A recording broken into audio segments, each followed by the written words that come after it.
Hello everyone, Niev here, and I have a new deck to show, and this is a beautiful, beautiful box, and very unique. Look at that. Look how that comes off. That is so cool. And look at the edging on this. Oh my god. All right, so this is the Botanica Tarot, the newest edition, which is called Full Bloom. Here is the name right here. Botanica Full Bloom by Kevin J. Stanton. And oh my gosh, is this absolutely stunning. So pretty. So I have the booklet here separating some of the cards because this version of the Botanical Tarot actually comes with its own oracle deck. So it's actually three new suits basically. So you could mix them all together with the tarot, but I am keeping them separate as their own oracle. So I'm going to set those off to the side. And here is the tarot. Now I do not have this in order, which is usually the case for me. I don't normally have my decks in order when I review them. I've been shuffling this. I've been having fun with this. I haven't done any formal readings with it yet, but mostly just kind of shuffling, playing around with it. So as you can see, this is a botanical deck, and I mean, it's kind of in the name.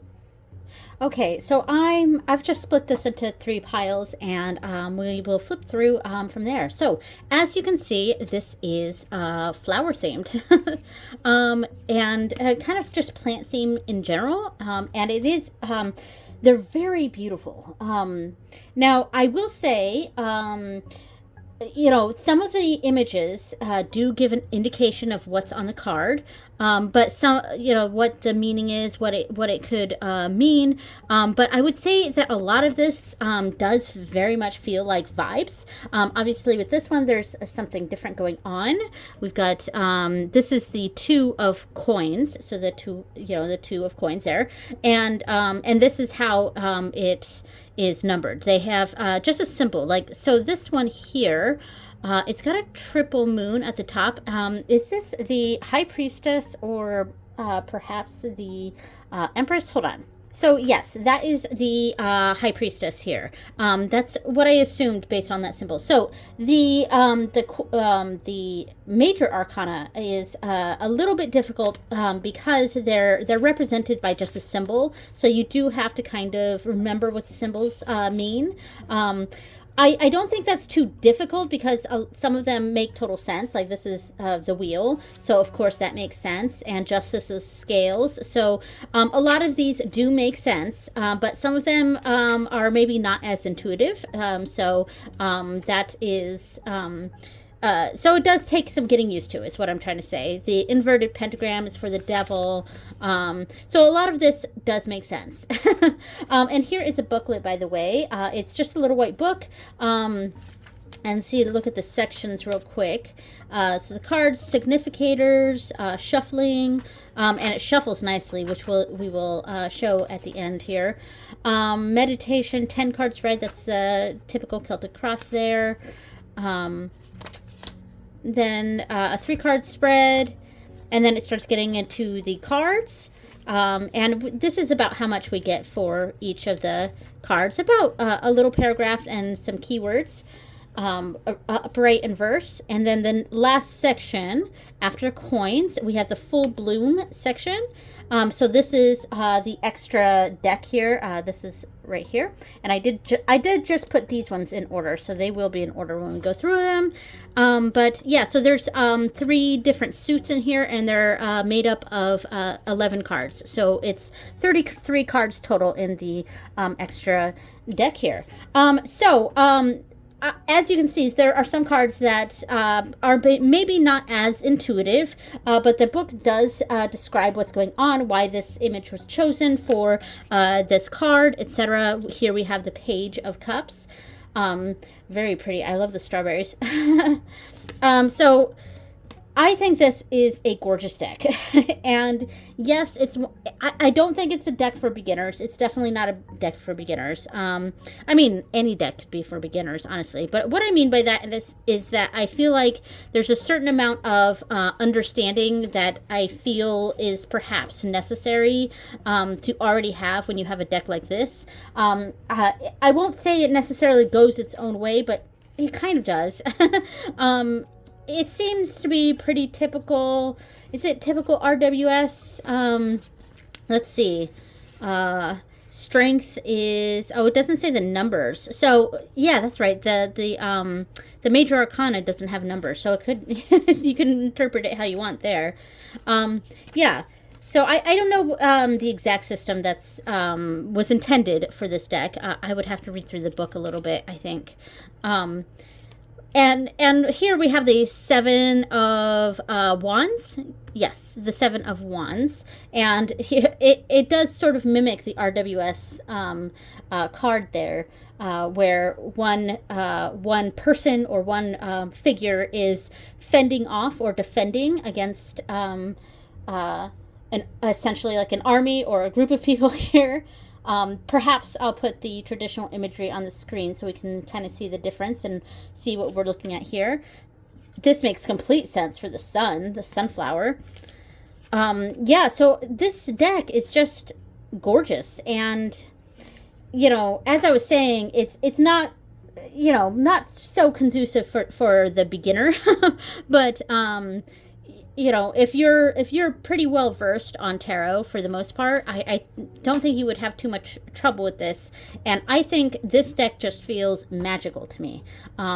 It's one of those decks that maybe you don't necessarily need to understand what's going on in the imagery. It just has a general feel to it. Now this is the Ace of Wands, and we've got like a maypole here. That's interesting and beautiful too.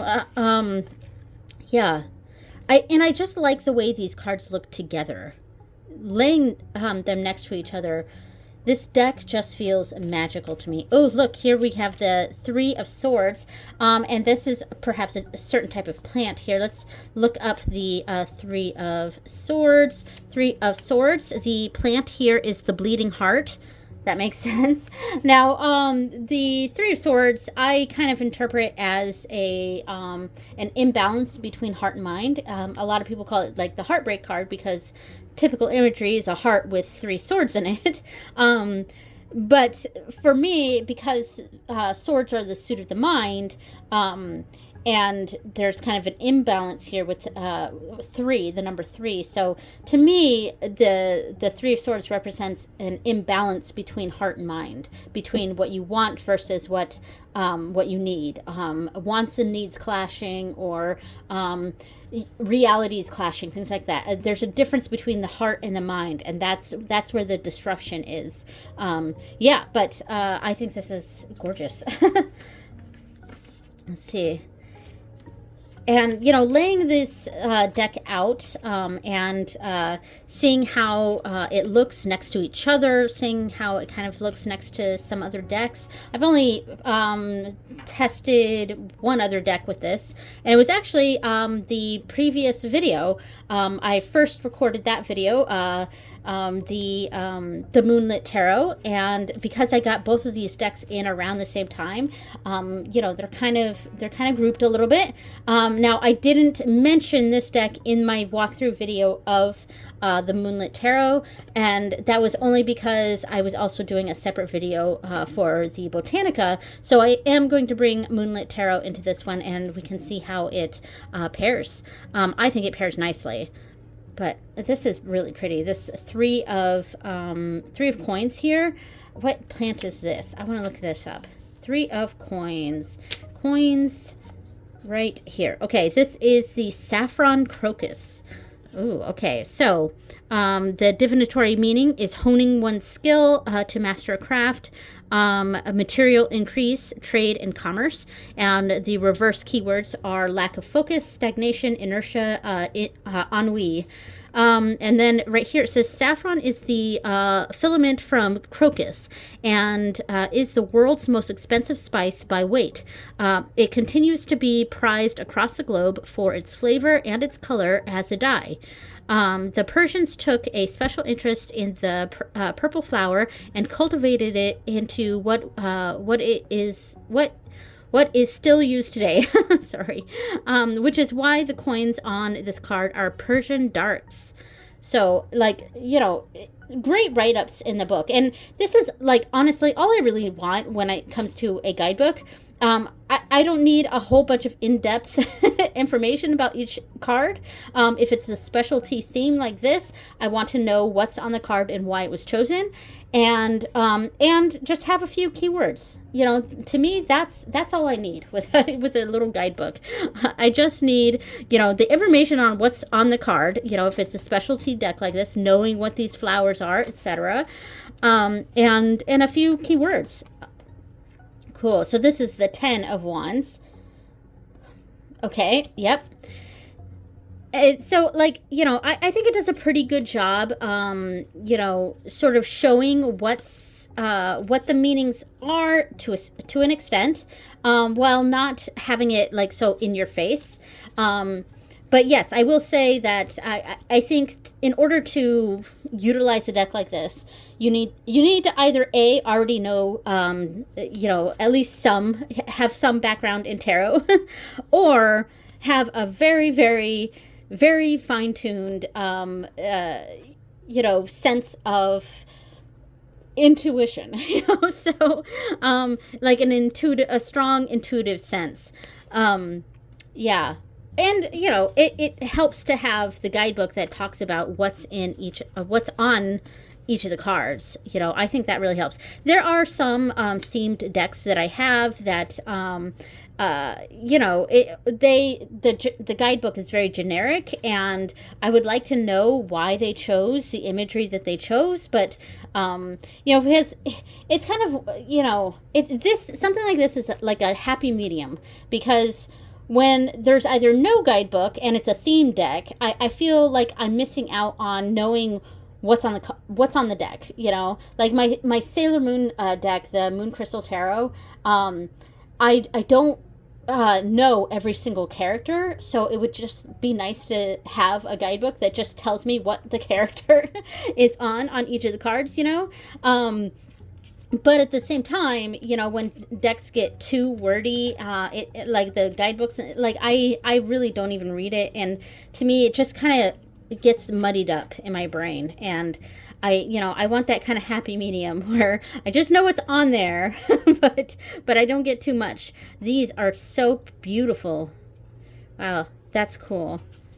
All right, we're almost done with the tarot part. This went much faster than just going through each of the cards. Now I didn't split this evenly, but boy, are these pretty. All right, we got last two here. Ooh, this one's gorgeous. Okay, so there was a tarot deck, and I am going to shuffle it real quick. The card stock is, the backs have this shininess to it. Very pretty. There's no texture at all to the cards. They're very matte, very flat. They're quite bendy, and they have this beautiful, like, pinky, kind of rosé colored edging, and the shuffling, it works great. The shuffling shuffles great. Let's see, shuffles and bridges really nicely. So I'm very happy with this cardstock. Yeah. So, and overhands nicely as well. Oh, and as for size, let me pull out one of the Moonlit tarot cards, since this will be the first deck that we pair with it. This is a pretty standard size tarot. This is from MakePlayingCards, and the Moonlit Tarot is shorter by a good 1/2 of an inch, and it is narrower by, is it another 1/2 inch? It's close to that. I can't quite tell which one is. It's close to 1/2 an inch. I mean, maybe slightly under half. Maybe more like a third, a third of an inch. But yeah, so So it's wider and shorter, but it's very easily shuffleable. All right, so we are now going to go over the expansion here. So I'm going to split this into 3 piles to have each of the suits here. So this is the first suit. These are called, I think, pollinators. And these are, the next suit is called nectar robbers. Nectar robbers. And the final suit, yes, is called seed carriers. So these ones focus on the animals a little bit. Like there are plants that are very prominent in it, but they're focusing on the animals and their relationship with the plants here. So let me see what the what it says back here. So blah blah blah.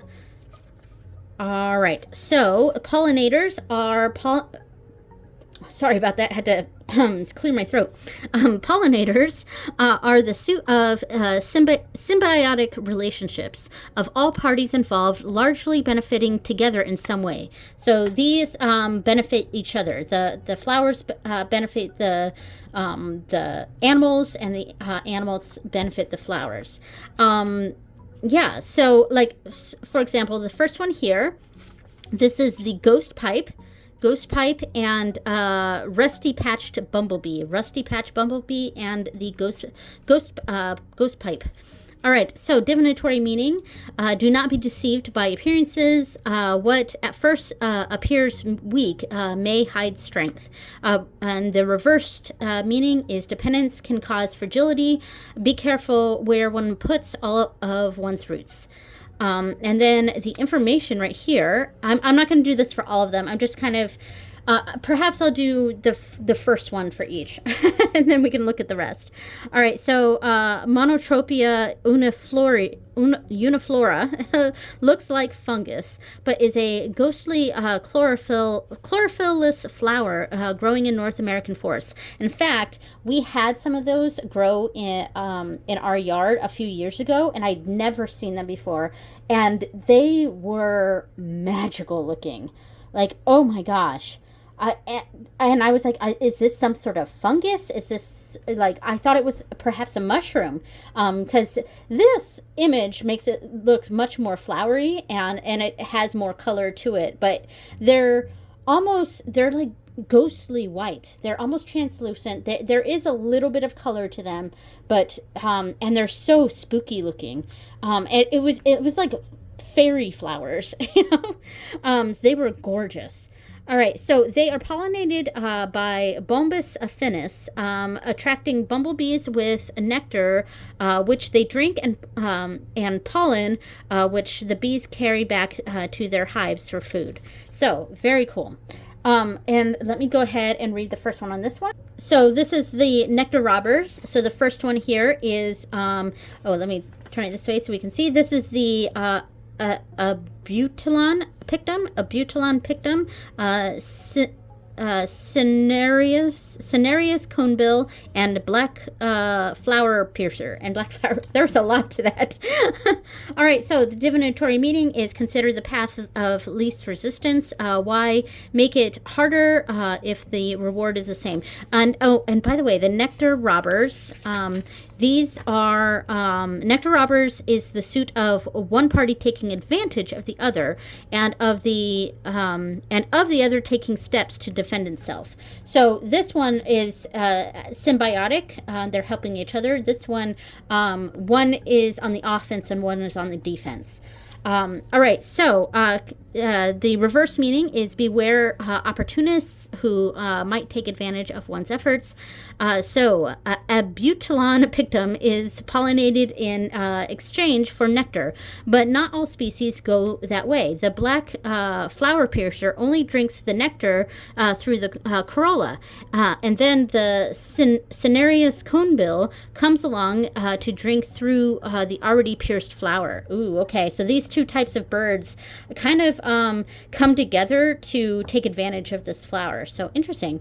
And let's see, the final suit here is the seed carriers, and I will read the first card here. This is the card. So the seed carriers is the suit of growth and transference, of how two parties can grow alongside each other. So this one is more the challenging suit.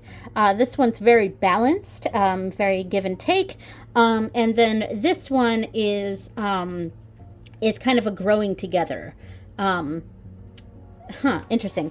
Okay, so the first card here is the Trout Lily and Winnow Ant. So the divinatory meaning is seek out nourishment of one's soul, bring it home, and keep it safe to grow.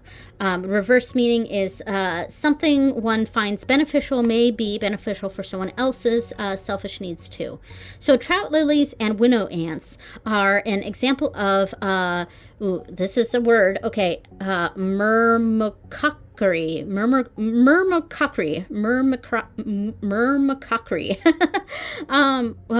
So the flower drops seeds with a tasty deposit on the shell. Ants carry the seeds to their colony, consume the elysome, I don't know how to pronounce that word, and bury the seed at the same time, ensuring next year's growth. So they kind of work together. I think it's different than the symbiosis, because I feel like this one, they kind of depend on each other, whereas this one, they are working alongside each other. I don't know if that makes sense, but I understand what it's trying to say. So, all right, so let's flip through these. We have the 2. All right, oops. Oh, I knew this was, it looked wrong. I had this on 2. This was 11. Oh gosh. Okay. Yeah. So, oh, wait. Oh, I have this. This goes here. I see what I did. I grabbed the bottom one from here. Here we go. That makes more sense now. Because I was like, I feel like I'm seeing a butterfly. It's talking about an ant, and I'm seeing a butterfly. But there we go. So this is the that flower with the ants. Okay. Cool. Sorry about that. I had the wrong image on there. All right, so 2s. And these are some sort of snail here. 3.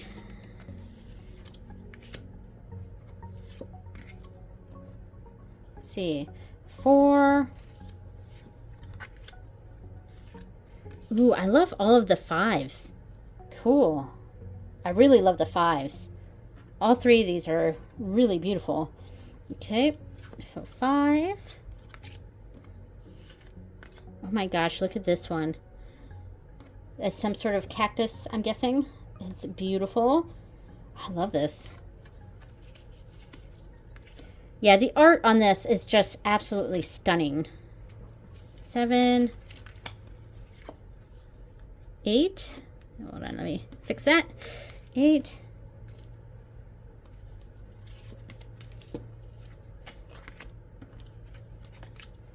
9.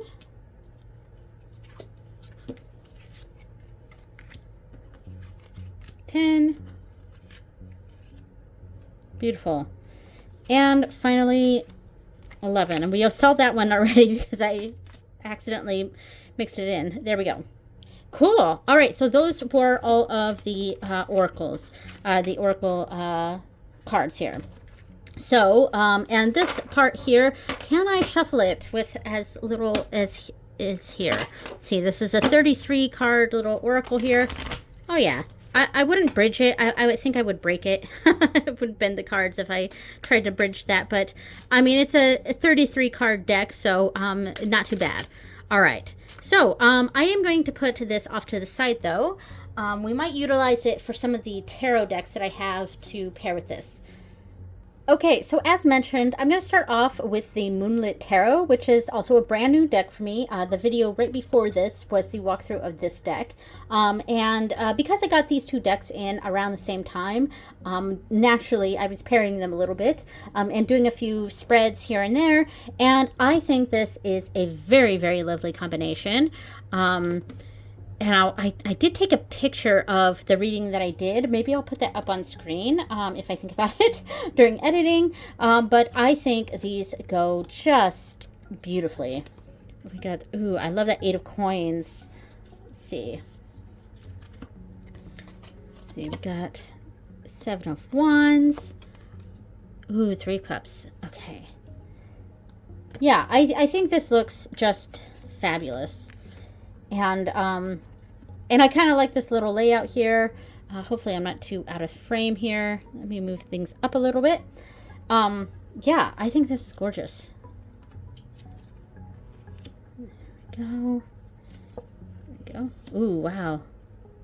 That's a lot of doom and gloom energy here with the 3 of swords. And what is this one? So let me look this one up real quick. Let's see, where's the booklet? Here it is. All right, so I'm still trying to remember what this is. So this is the Empress. So we have the Emperor from this deck. It's almost like this energy is really pushing down on this energy here.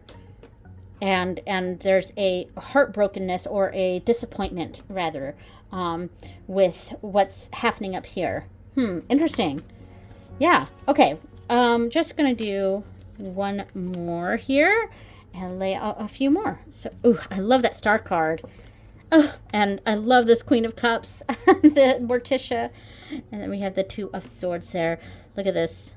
I love that. This is what sold me on this deck. All right, so that is it paired with the Moonlit Tarot here. So I have another repeat from the last video, and it's the last one. Don't worry. I'm not going to have just basically a repeat of the entire last video. So I pulled out the Fairies Oracle, the Brian Froud's Fairy Oracle, because of the nature aspect. And I feel like this is a beautiful combination. Let me move the camera just a little bit so we can see these a little better here. I think this is a gorgeous combination. Yeah, and I really see the colors being pulled out in these other cards. This is just stunning. All right, I'm just going to do a couple here, and we will switch this out. Yeah, I really, really like this. Ooh, look at that. The reds going on there. I like that. All right. Might do one more here, and then we'll switch to the next one. Oh, this is gorgeous. Yeah, I really like the way these two are kind of speaking together. Now, of course, the Fairies Oracle is one that you kind of need to use a book for. It's unless you really do a deep study of this deck, which is something that's been on my list of things to do for I mean, I've had this deck for well over a decade, and I still have not done that sort of deep dive study of this deck. So I don't know necessarily what these beings represent, and so I am dependent on the book. But my gosh, do these look beautiful together? I am so happy with this. This is a beautiful combination. So next up, I am using one of the illustrated decks, like illustrated herbiary, illustrated crystallary, illustrated bestiary, those ones. It's weird to call them just the illustrated decks, but yeah. So this I ended up picking the crystallary, mostly because yeah, I just thought crystals with the plant energy could be really beautiful, and the art on these decks are absolutely stunning. It's not a deck series I use a lot, but I didn't really care much for the guidebook, honestly. It just didn't, this is so pretty. It just didn't, I don't know, it didn't align with what I thought the message was on the cards.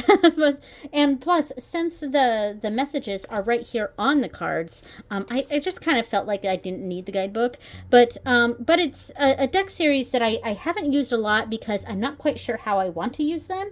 But they are stunningly beautiful, and the art between these just looks beautiful. Oh my gosh. Let me get the next card here. Oh, that's beautiful. Yeah, so I could have also used the herbiary with here, but I felt like maybe that was perhaps too much like plant energy, you know? Oh my gosh, look at this. Wow. These really do look beautiful together though. Wow. Yeah, and then the animal one, so it was kind of between the animal one and the crystal one, and I don't know, I thought I would go with the crystal one, you know, and that sort of energy could play off of each other. Really cool. full of riches, citrine, of course, between the 8 of Wands and the Ace of Swords. Interesting. All right. Let's see. Peridot between the 5 of Wands and the King of Swords. Let's do one more. Sorry about the dog. She's probably going to run in here. Let's see. So the Knight, you could have just put an N for Knight, but all right. The Knight of Cups and the 5 of Coins with green fluorite. Is this mine in the middle? Interesting. She might be barking at the Amazon delivery guy because I have a pack. I'm expecting a package. Wow. So Labradorite, recharge your destiny between the between Justice and the 10 of Swords. Oh wow. Wow, something's really got to end there. All right, one more here. I'm just really liking the ways these look together. I like that. Okay, for this next pairing, I'm actually going to do 2 decks here. One of them is the Nocturna Oracle here. I have the box for it right here, the Nocturna Oracle. And it's very nighttime, very dark, so it's going to fit in well with this. And the other one I chose, oh, this is upside down.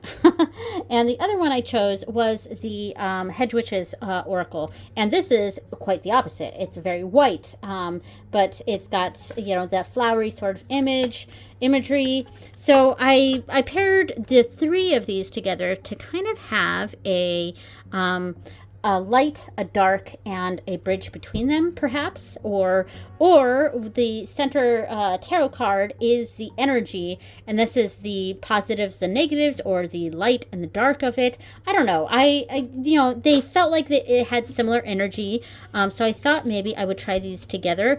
And push comes to shove, we could just look at these 2 cards together, or these 2 cards together, and see what we if any of those work.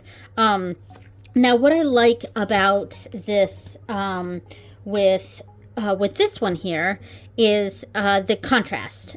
So it's definitely a lot of contrast. Now, we have the connecting element of the flowers of the plant, the herbs, etc. We have that connected energy here, but it's like a stark difference because this is opposite, you know? And so I thought maybe that energy could still play off of each other pretty well. I don't know. What do you think? And this does have a nice keyword. Yeah, interesting. So what is this? Oh, is this the Tower? I think this is the Tower. So we have the Tower with caution here. And then we have a cactus on this side. Something's very prickly. Interesting. And then, of course, on this side of things, it's just a very similar kind of darker energy. So they kind of feed off of each other in that way, and we can. This one is more nature in general, and then also has a lot to do with like plants, or not plants, but like animals. So it's got that sort of element to it, but they both have that darker energy. So I thought maybe these could play well together. Who knows? Or I would just use one or the other. But yeah, I just kind of wanted to see how these looked together here. So interesting. So what do you think? Yeah, what do you think? Tell me down below. All right. One more here. Ooh, that's cute. I like that. All right, so those were those ones. Okay, I'm doing another 2 decks here. I have the Phenomena Oracle, which is a very small little deck. It's only like 32 cards, something like that. And we have the Illuminated Earth Oracle. And I'm just kind of pairing them together. They have somewhat similar energies or colors, really. And I just kind of wanted to see what they looked like together. So we have the Botanica in the middle with like this very disruptive energy over here. That's the Phenomena. And then we have a very earthy energy over here, the Illuminated Earth, with the Botanica here in the middle. So this is,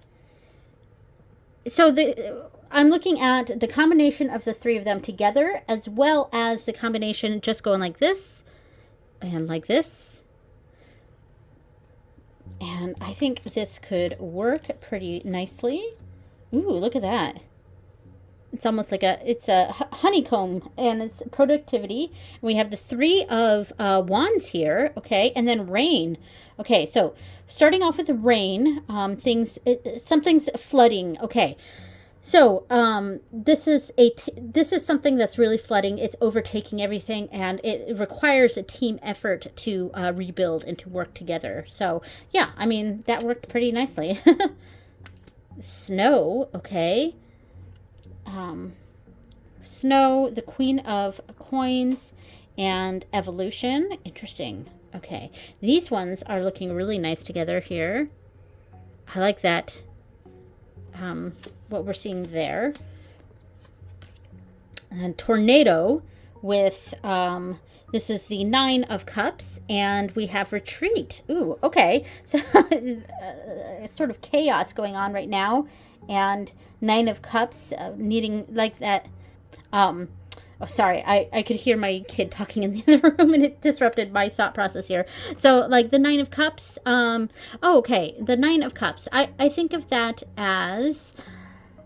I kind of think of the 9 of Cups. Oh, the traditional imagery kind of has that the dude with all the cups behind him, and can sometimes, depending on the reading, indicate things like alcohol, etc. But it's a general feeling contentment and happy in the environment. It's a little bit of a lonely card, but you know, perhaps there's this need for a retreat, and yeah, interesting. Okay, and then one more here. Oh, come on. Yeah, I think let's see how I feel about. I think this one could work with this. I don't think it necessarily works with this. But sorry if you can hear my kids. Someone's talking to the Alexa. Yeah. I mean, do I like them together? Kind of like them together. Let's see. Yeah. I was going to say I kind of like them separately, but I think I actually do kind of like them together. So perhaps I may use these together. All right, cool. Okay, so we're going to pair it with a tarot now, and because of that, I have switched out to put the oracle part here in the center. It's hard to tell the difference, but there is a difference, and this is definitely something I'm going to have to read into the book for, but I am pairing it here with the Yonacid Yaus, which is a,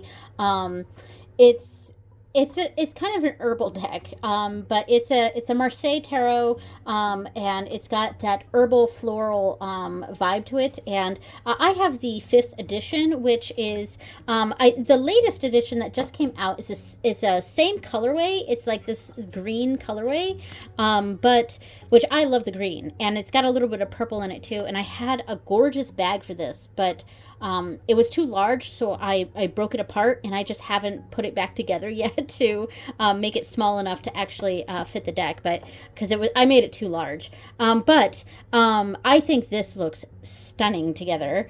This is a really nice combination here.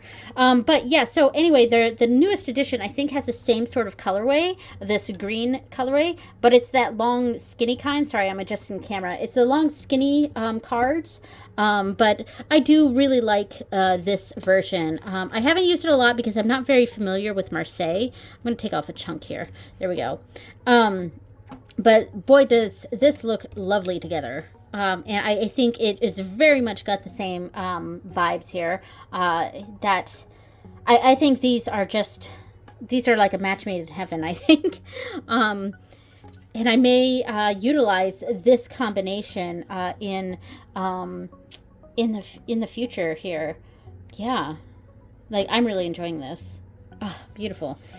But yeah, so the newest version of the Yonacid has the same colorway. It's just the long skinny ones, and I'm happy with this one. I don't think I love the long skinny like look to it. And for example, it's like this size. So this is from the Kamito Yokai deck. So that's the around what the newest edition looks like. But yeah, this looks lovely. Wow. Yeah, I think these two decks are just gorgeous together. Oops, I put that in the wrong pile. see. Wow, look at that. Ooh, look at this. Look at that. That is so nice. So this is the Empress, and this is the Emperor. Oh, the Empress and the Emperor. And then we have, this is the six of the six of nectars. I think that's what I'm going to call it. Nectar, right? Is that what it's called? It's the pollinators, the nectar robbers, okay, and the seed carriers. So this is the nectar robbers between the Empress and the Emperor. Wow.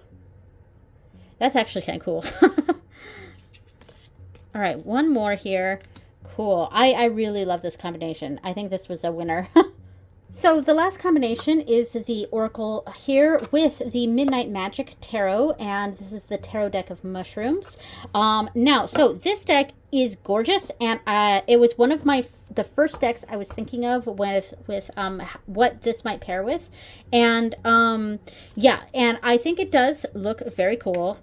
It would be really cool to get the Ghost Pepper one with these two. So here's the thing. My issue with this deck is actually perhaps the same issue I would have with this deck, the Botanica, in that it's not immediately clear what's on the cards. Like, it kind of, you know, stylized, but it kind of just looks like, you know, mushrooms. And so, like, it's not a lot of I can get intuitively, you know what I mean? So I have had issue with this deck, and it rocks. Like, I don't know if you can see that, but it's rocking over there.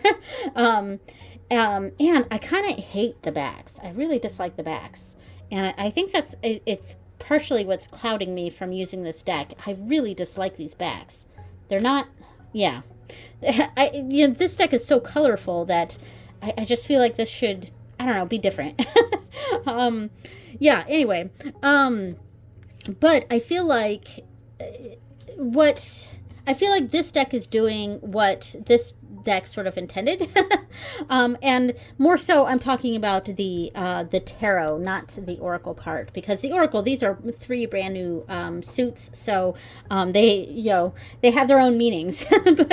But I've had trouble with this deck because I've mostly just read it pip style, because I can't quite tell a lot of what's going on the cards. They kind of just look like mushrooms, you know, so I don't know where to go with it from there.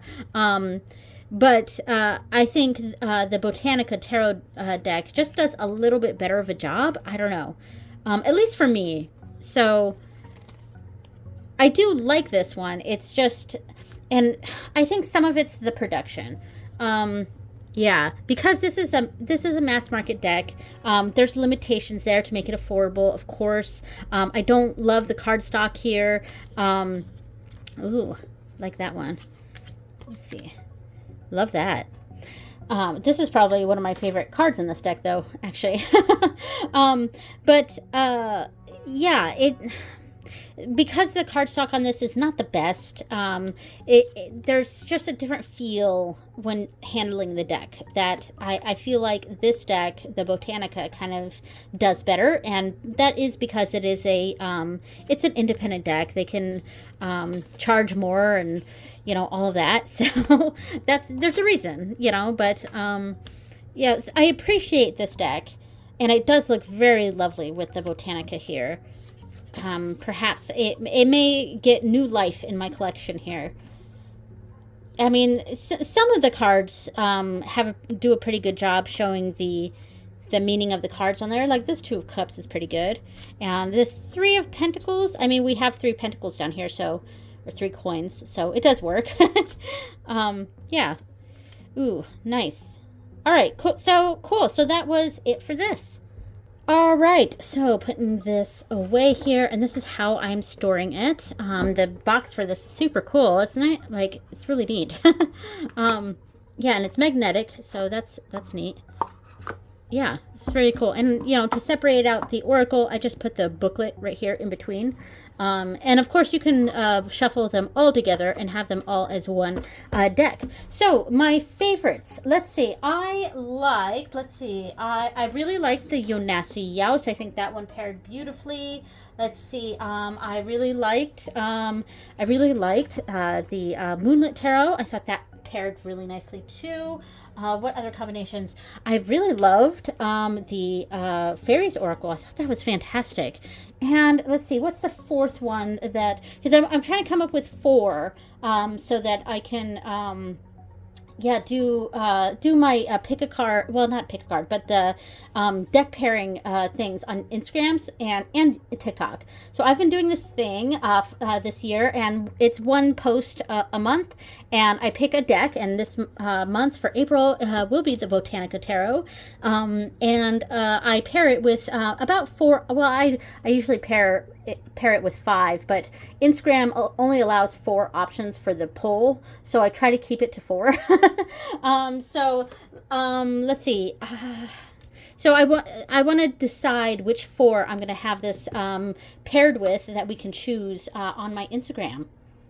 Oh, yes. It was this one, the Crystallary. So I think these will be the 4 I do, perhaps. Now I could save this one for a different pick a card and replace it with maybe the Herb Crafters. I don't know. I think I kind of like this. Oh, and I didn't pair it with one more deck that I was going to do. We've run out of time, but I also wanted to see how it looked next to the Cosmovisions and the Prismavisions tarots / oracles. So I may have this as my 5th option, and we can perhaps see how this one looks too. All right, so there we go. Thank you so much for watching, everyone, and I will see you next time. Bye!